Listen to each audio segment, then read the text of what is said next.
ગુજરાતમાં ડબલ મર્ડરની ઘટના. પિતા અને પુત્રની હત્યાના કારણે સમગ્ર ગુજરાતમાં ચકચાર મચી ગયેલો છે. જૂનાગઢ જિલ્લાના રવની ગામ ખાતે ડબલ મર્ડરની આ ઘટના બનેલી છે.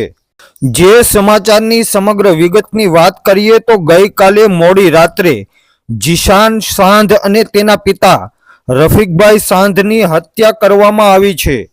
વાડી વિસ્તારમાં થયેલી આ હત્યા બાબતની વધુ જાણકારી મુજબ તારીખ 10/5/2024 અને શુક્રવારના રોજ રાત્રિના સમયે રવની ગામ ખાતે પોતાની વાડીએ હાજર રફીકભાઈ સાંધ અને તેના પુત્ર જીશાન સાંધ ઉપર અજાણ્યા શખ્સોએ હુમલો કરેલો છે.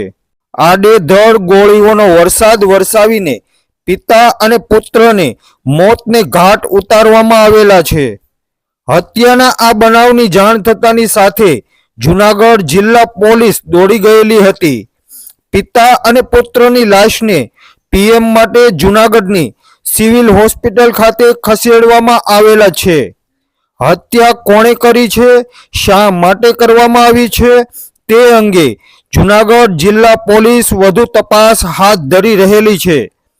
હત્યા કરનારા અજાણ્યા શખ્સો સામે ગુનો નોંધવામાં આવેલો છે. હાલ તો જૂનાગઢ જિલ્લાના રવની ગામ ખાતે થયેલ ડબલ મર્ડરની ઘટનાના કારણે મુસ્લિમ સમાજના આગેવાનોમાં પણ ઘેરી ચિંતાઓ છવાઈ ગયેલી છે. આ ડબલ મર્ડરની ઘટનાની વધુ વિગતો જાણવા માટે જોતા રહો અમારા દરેક ન્યૂઝ અપડેટને.